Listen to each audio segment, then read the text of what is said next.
পশ্চিমবঙ্গের বিধানসভা ভোটের প্রথম দফা নির্বাচন সকাল থেকে শুরু হয়ে গিয়েছে। এবার এসআইআরের পরে প্রথম নির্বাচন।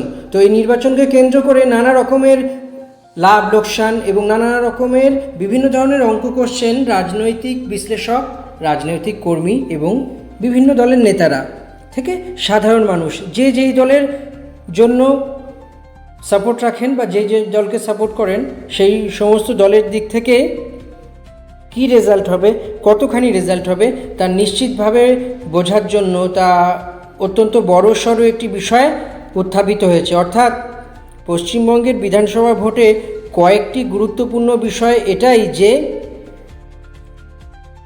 বিধানসভা ভোটের রেজাল্ট অর্থাৎ ফলাফল কী হবে। ইতিমধ্যেই ইশতেহার সব প্রকাশ করেছে দল, ব্যক্তিগত এবং সমষ্টিগতভাবে তার নানা রকমের চুলচেরা বিশ্লেষণ করছে এবং বিজেপি যেমন ইশতেহারে অনেক রকমের প্রতিশ্রুতি দিয়েছে, যার প্রধানত মেন বিষয় হলো যে মহিলাদের অ্যাকাউন্টে আর 3,000 টাকা আসবে, বেকারদের অ্যাকাউন্টে 1,500 টাকা নয়, তার বদলে 3,000 টাকা আসবে। রাজ্যের সরকারি বাসে মহিলাদের জন্য বিনামূল্যে যাতায়াত ব্যবস্থা এবং বিজেপি যদি ক্ষমতায় আসে সাধারণতভাবে সাংবাদিকদের মাসে 5,000 টাকা করে ভাতা এবং ট্রেনে যাতায়াত বিনামূল্যে। এই সমস্ত বিষয়গুলি একে একে তৈরি হচ্ছে এবং একে একে বিভিন্ন রকমের প্রভাব বিস্তার করছে। সব মিলিয়ে বলা যেতে পারে যে বিধানসভা ভোটের কয়েক ঘন্টা আগে এমন এক ঘটনা ঘটেছে যা রাজ্য রাজনীতিকে অত্যন্ত তোলপাড় করে চলেছে এবং রাজ্য রাজনীতির অন্যতম বড়সড় ঘটনা হতে চলেছে। সব মিলিয়ে বলা যেতে পারে বিধানসভা ভোটের আগে একেবারে টান পরিস্থিতি। কেননা গতকালই অর্থাৎ 22শে এপ্রিল রাত্রিবেলা একটি খবর ছড়িয়ে পড়ে। সেটি হলো তৃণমূল নেতা এবং বিধায়ক, বর্তমানে তৃণমূল বিধায়ক, তিনি বিজেপিতে যোগ দিয়েছেন। কেননা তার দাবি যে বিধানসভা ভোটের আগে তাকে দল নমিনেশন বা মনোনয়ন দেয়নি, ফলেই তিনি বড়সড় একটা ধাক্কা খেয়েছেন এবং তিনি আর এই দল করতে চান না। তিনি বিজেপিতে গিয়ে তিনি রাজনৈতিক নিজের আরও যা কার্যকলাপ সেই কার্যকলাপ তিনি চরিতার্থ করতে চান। সব মিলিয়ে বলা যেতে পারে যে বিধানসভা ভোটের কয়েক ঘন্টা আগে শাসক দলের কাছে এক বড়সড় ধাক্কাই বলা যেতে পারে। কেননা বিজেপিতে জয়েন করলেন শুভেন্দু অধিকারীর হাত ধরে গোপীবল্লভপুরের বিজেপি নেতা, গোপীবল্লভপুরের তৃণমূল বিধায়ক, বর্তমানে তিনি বিজেপি নেতা খগেন্দ্রনাথ মাহাতো। ঝাড়গ্রামের ওই বিধায়ক মানে ঝাড়গ্রাম জেলার ওই গোপীবল্লভপুরের বিধায়ক বিধাননগরে বিজেপি দপ্তরে তার হাতে পতাকা তুলে দেওয়া হয়, পদ্ম ফুলের পতাকা তুলে দেন বিরোধী দলনেতা শুভেন্দু অধিকারী। এছাড়া দলীয় নেতৃত্ব তো ছিলই।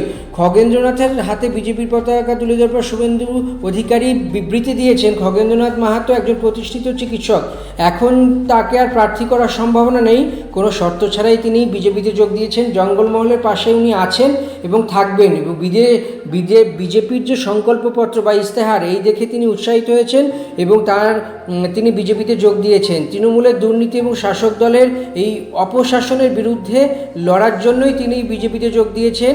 এই খগেন্দ্রনাথ মাহাতো তিনি জানিয়েছেন, তিনিও বিবৃতি দিয়েছেন যে তৃণমূল তিনি করতেন, কিন্তু বর্তমানে ভারতীয় জনতা পার্টি অর্থাৎ বিজেপিতে জয়েন করলেন। তার দাবি ভদ্র কোনো মানুষ তৃণমূল করতে পারে না, তিনি উন্নয়নের জন্যই বিজেপিতে যোগ দিয়েছেন। এক কথায় চাকরি ছেড়ে রাজনীতিতে এসেছেন এবং তৃণমূল ছেড়ে এক কথায় গেরুয়া শিবিরেও তিনি নাম লেখালেন। সব মিলিয়ে বলা যেতে পারে ভোটের কয়েক ঘন্টা আগে টান উত্তেজনা। প্রসঙ্গত 2021-এ গোপীবল্লভপুর কেন্দ্র থেকে খগেন্দ্রনাথ মাহাতোকে প্রার্থী করেছিল রাজ্যের শাসক দল তৃণমূল কংগ্রেস। বিজেপি সঞ্জিত মাহাতোকে 20,000-এর বেশি ভোটে সেই সময় তিনি পরাজিত করে বিধায়ক হয়েছিলেন। তারপরেই 5 বছরের রাজপাট শাসনকাল, একই সঙ্গে তিনি পেয়েছিলেন 52% ভোট। তবে এই ভোট যথেষ্ট নয় তাকে এবার প্রার্থী করার পক্ষে। ফলে তৃণমূলের তরফ থেকে অন্য রকম ভাবনা চিন্তা এবং ডিসাইডিং ফ্যাক্টর অনেক কিছু হয়েছে। 15 বছরের সরকার, তার তো অ্যান্টি ইনকনভেন্সি অর্থাৎ সরকার বিরোধী, প্রতিষ্ঠান বিরোধী একটা তো হাওয়া থাকবেই।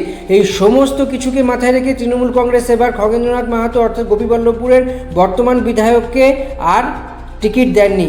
এর ফলে যা দাঁড়াচ্ছে, এই বিধায়ক মনক্ষুণ্ণ হয়ে এবং তিনি বীতশ্রদ্ধ হয়ে বিজেপিতে জয়েন করলেন এবং বিজেপিতে জয়েন করেই তিনি বিজেপির কর্মী এবং বিজেপির সঙ্গে তার যে এই সখ্যতা এবং বিজেপিতে জয়েন করার পর তিনি জঙ্গলমহলে মানুষের কাছে মানুষের পাশে থাকবেন সেটার বলাই বাহুল্য। ফলে নতুন জঙ্গলমহলের সমীকরণ তৈরি হতে চলেছে। এর প্রভাব ভোটের রাজনীতিতে কতটা পড়বে সেটাই এখন দেখার। 22শে এপ্রিল অর্থাৎ গতকাল তিনি জয়েন করেছিলেন তৃণমূল ছেড়ে বিজেপিতে। আজকে 23শে এপ্রিল রাজ্যের প্রথম দফা নির্বাচন, অর্থাৎ পরবর্তীকালে আবার 29 তারিখ দ্বিতীয় দফা নির্বাচন, 4 তারিখ 4 মে ফলাফল। তখনই বোঝা যাবে কি হতে চলেছে। সব মিলে বলা যেতে পারে যে কি হবে সেটা তো সময়ই বলবে। অপেক্ষার কয়েকদিনের। আমাদের এই ভিডিও ভালো লাগলে আমাদের ফেসবুক পেজ এবং ইউটিউব চ্যানেলটি সাবস্ক্রাইব এবং ফলো করে দিন। ভিডিও লাইক, শেয়ার, কমেন্ট করুন। কোন ভিডিও দেখবেন সেটাও জানান। নতুন ভিডিও নিয়ে আমরা হাজির হব।